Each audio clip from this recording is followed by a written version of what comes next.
Unang pagbasa. Pagbasa mula sa aklat ng karunungan.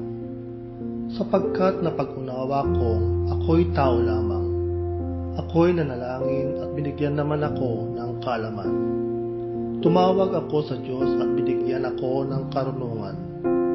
Higit na mahalaga sa akin ang karunungan kaysa trono at setro, at mas matimbang kaysa alinmang kayamanan. Hindi ko may pagpapalit maging sa pinakamahal na alahas. Ang ginto ay tulad lamang sa buhangin kung ihahambing sa karunungan. Ang pilak na may nagmimistulang putik kapag inihambing sa kanya. Para sa akin, siya'y higit pa sa kalusugan o kagandahan. Mas gusto ko siya kaysa alinmang ilaw, sapagkat ang lulingning niya'y walang pagkupas. Nang kamtan ko ang karunungan, dumating sa akin ang lahat ng pagpapala. Siyang nagkaloob sa akin ng kayamanang walang kapantay. Ang salita ng Diyos. Salmong tugunan. Pag-ibig mo'y ipadama, aawit kaming masaya.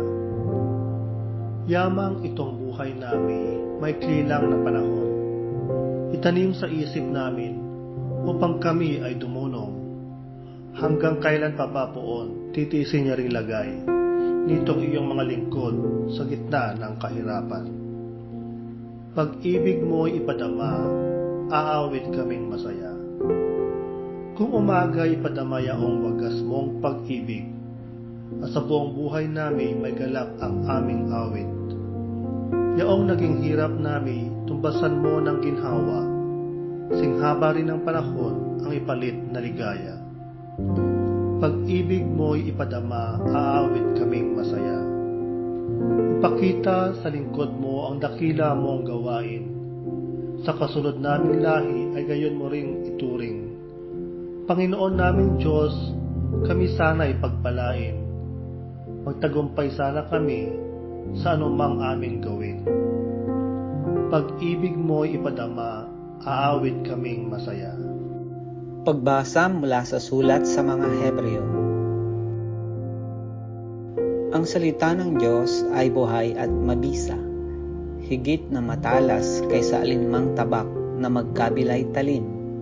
Ito'y tumatagos maging sa pinaghihiwalayan ng kaluluwa at espiritu, ng mga kasukasuan at ng utak sa buto, at nagkakataho ng mga iniisip at binabalak ng tao. Walang makapagtatago sa Diyos. Ang lahat ay hayag at lantad sa Kanyang paningin, at sa Kanya tayo magsusulit. Ang salita ng Diyos. Salamat sa Diyos. Ang mabuting balita ng Panginoon ayon kay San Marcos. Noong panahong iyon, habang palis na si Jesus ay may isang lalaking patakbong lumapit.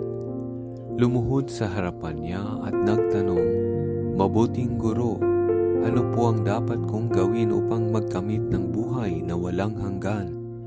Sumagot si Jesus, "Bakit mo ako tinatawag na mabuti? Walang mabuti kundi ang Diyos. Alam mo ang mga utos, huwag kang papatay, huwag kang mangangalunya, huwag kang magnanakaw, huwag kang magsisinungaling sa iyong pagsaksi, huwag kang magdadaya, igalang mo ang iyong ama't ina."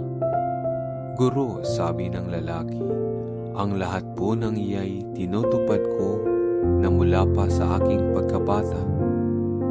Magiliw siyang tiningnan ni Jesus at sinabi sa kanya, "Isang bagay pa ang kulang sa iyo. Humayo ka, ipagbili mo ang iyong ari-arian at ipamigay sa mga dukha ang pinagbilhan, at magkakaroon ka ng kayamanan sa langit. Pagkatapos bumalik ka at sumunod sa akin."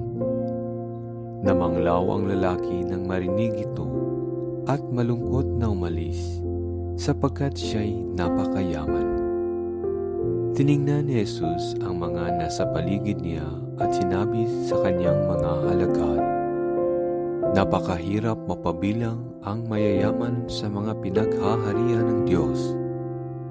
Nagtaka ang mga alagad sa pananalitang ito. Muling sinabi ni Jesus, "Mga anak, talagang napakahirap mapabilang sa mga pinaghaharian ng Diyos. Madali pang makaraan ang kamelyo sa butas ng karayom kaysa pasakop sa paghahari ng Diyos ang isang mayaman." Lalong nagtaka ang mga alagad, kaya't sila'y nagtanungan kung gayoy sino ang maliligtas.